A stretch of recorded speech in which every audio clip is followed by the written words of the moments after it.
Good morning, everyone, and welcome to Kindroid Haven Robotics. And today I'm going to be explaining the evolution of my robots. Starting off with Model 1.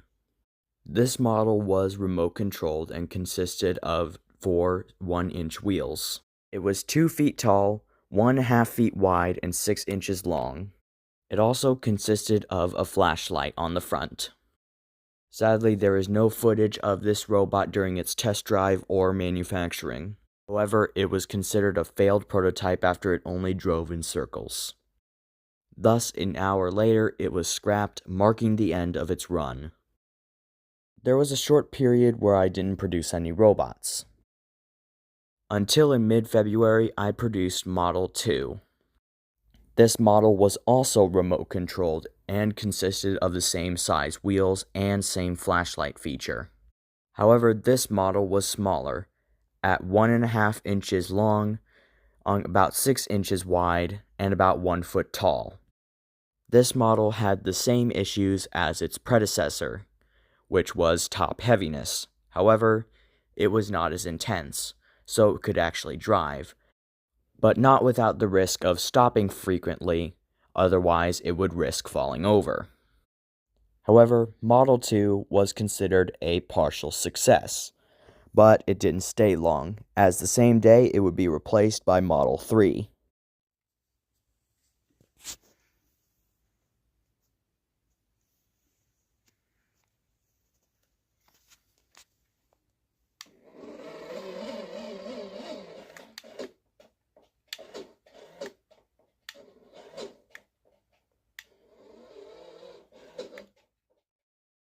Model 3 also had the exact same features as the 2 previous models. However, it was about 3 inches shorter, which solved the top heaviness issue.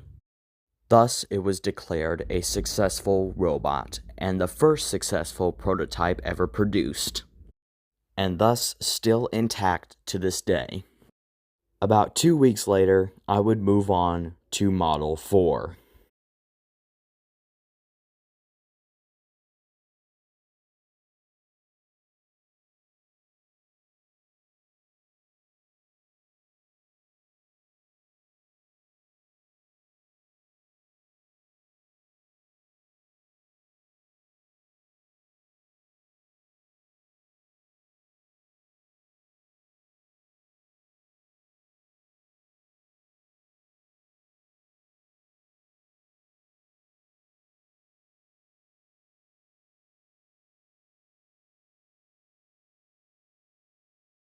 Ah, yes, Model 4.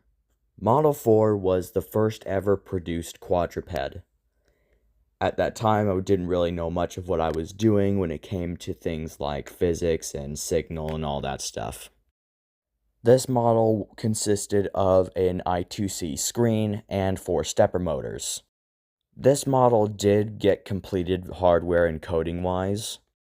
However, it eventually failed because it collapsed under its own weight during its initial steps, and thus, eventually, it was scrapped. There was about a month or two period where I didn't produce any robots, until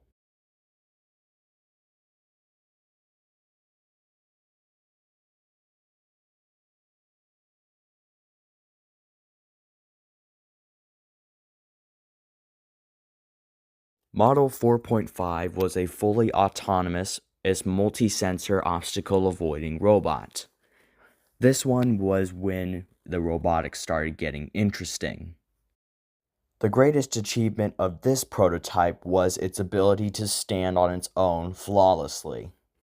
It also solved the structural issue of the previous model. However, it was considered a failed prototype after it had an insufficient power supply.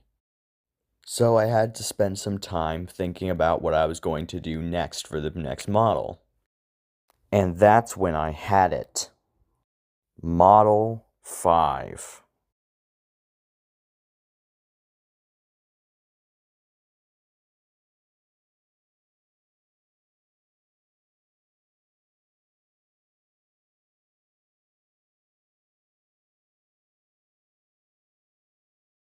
Model 5 was by far one of the most unique robot models I ever produced. It consisted of 2 degrees of freedom per leg, and it also consisted of a upside down T-shaped body.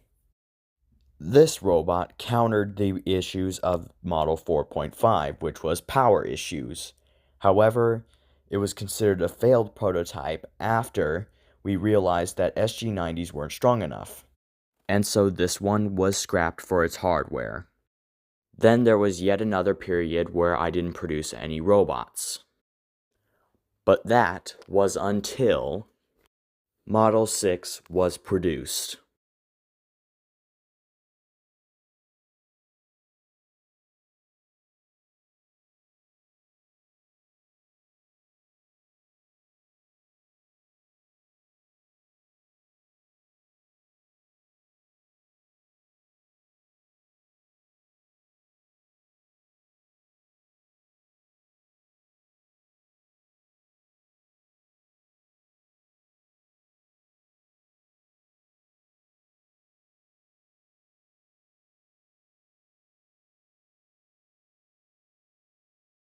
Ah yes, Model 6.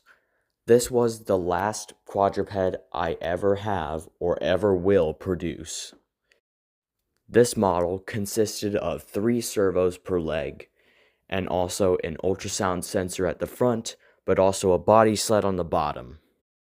This was mainly because it couldn't support itself. However, this one failed because of too much power current draw. So, just like the other 3 models, it was scrapped for its hardware, thus bringing an end to the quadruped lineage for good. However, the next day, I began production on the next model, Model 7 1.0.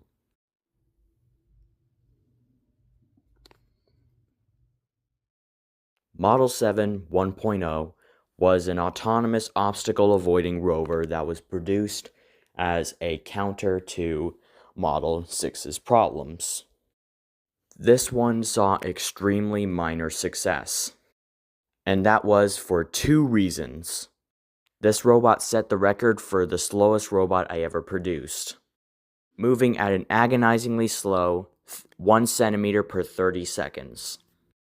Secondly, after only a few tests, its stepper motors that moved the bottle cap wheels underneath it stalled under the load. Thus, it was only considered a partial success and was scrapped. However, about a day later, we produced a robot that would produce our first major breakthrough.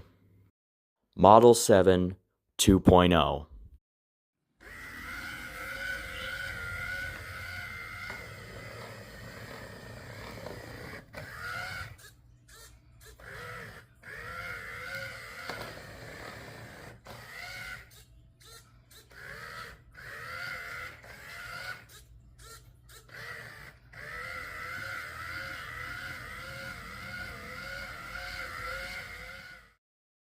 This one was our most recently successful robot, and our most recently built one. This robot was able to successfully surpass its obstacle course test and many things as well. This robot used a single ultrasound sensor and a pair of TT motors, as well as an L298N motor driver. Thus, this model was declared a success and the most successful robot we ever produced. Despite that, it is awaiting replacement about next week. That is just about all. Please like and subscribe so that I can keep making these robots. But let's go over the models one more time.